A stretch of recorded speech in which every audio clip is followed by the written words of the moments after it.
नमस्कार, मैं मेघा सिंह स्वागत करती हूं आपका न्यूज़ 18 के डिजिटल प्लेटफॉर्म पर। कोलकाता नाइट राइडर्स ने भारतीय क्रिकेट बोर्ड के कहने पर मुस्तफिजुर रहमान को टीम से बाहर कर दिया था। केकेआर ने बांग्लादेश के तेज गेंदबाज को आईपीएल मिनी ऑक्शन में 9 करोड़ 20 लाख रुपए की मोटी रकम देकर अपने साथ जोड़ा तो था।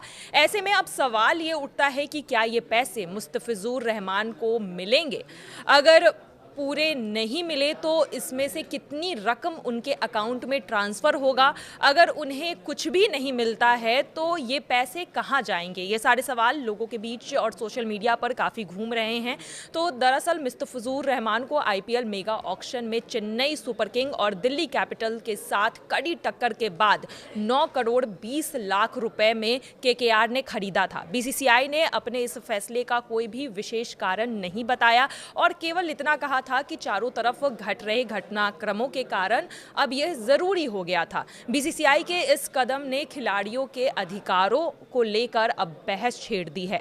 ये एक स्पेशल केस है क्योंकि मुस्तफिजुर ने खुद नाम वापस नहीं लिया है और ना ही किसी गलत हरकत या किसी गलती की वजह से उन्हें सस्पेंड किया गया है, बल्कि ये तो एक राजनीतिक फैसला था। लेकिन सूत्रों का कहना है कि मौजूदा बीमा ढांचे में मुआवजे के लिए बहुत ही कम गुंजाइश है। यानी कि आईपीएल से जुड़े एक जानकार मीडिया से बातचीत में उन्होंने बताया कि आईपीएल के सभी खिलाड़ियों की सैलरी का बीमा होता है। विदेशी अंतर्राष्ट्रीय खिलाड़ियों के मामले में अगर वो कैंप में शामिल होने के बाद या टूर्नामेंट के दौरान घायल हो जाते हैं तो आमतौर पर फ्रेंचाइजी भुगतान करती है। आमतौर पर 50% तक का भुगतान बीमा से किया जाता है। यह भारत में उन केंद्रीय अनुबंधित क्रिकेटरों के लिए जो है बेहद ही बेहतर विकल्प माना जाता है जो चोटिल हो जाते हैं, क्योंकि आमतौर पर उसका भुगतान बीसीसीआई करता था। लेकिन मुस्तफिजुर का मामला बीमा के सामान्य नियमों के अंतर्गत नहीं आता है। उन्हें चोट लगी नहीं है और ना ही लीग में भाग लेने से जुड़ा कोई भी क्रिकेट संबंधी कारण है जिसकी वजह से ये बीमा उन पर लागू किया जाए।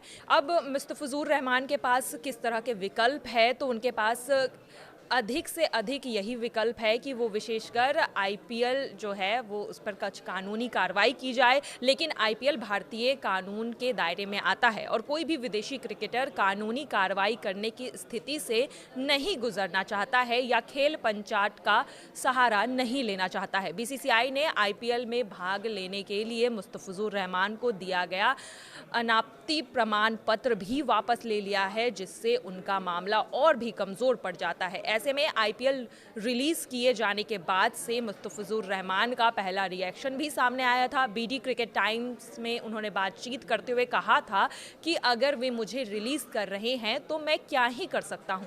रिपोर्ट के अनुसार मुस्तफिजुर इस फैसले से काफी दुखी है क्योंकि उन्हें यह मौका मैदान पर प्रदर्शन की वजह से नहीं बल्कि बाहरी परिस्थितियों की वजह से गंवाना पड़ रहा है। और ऐसे में अब सवाल यही उठ रहा था कि केकेआर क्या वो फीस, वो रकम जिसमें उन्होंने मुस्तफिजुर रहमान को खरीदा था, क्या उन्हें वो मिलेगी? तो अब ये भी मुश्किल लग रहा है। ना तो वो बीमा के अंदर आते हैं और ना ही केकेआर बाध्य है ये पैसे उन्हें रिटर्न करने के लिए। तो ऐसे में हो सकता है, ज़्यादा चांसेस यही है कि केकेआर ने जितने रकम में मुस्तफिजुर रहमान को खरीदा था वो पैसे अब उन्हें नहीं मिलेंगे जब केकेआर ने उन्हें रिलीज कर दिया है। फिलहाल की खबरों में आज के लिए बस इतना ही। बाकी की तमाम खबरों के लिए देखते रहिए न्यूज़ 18 का डिजिटल प्लेटफॉर्म। धन्यवाद।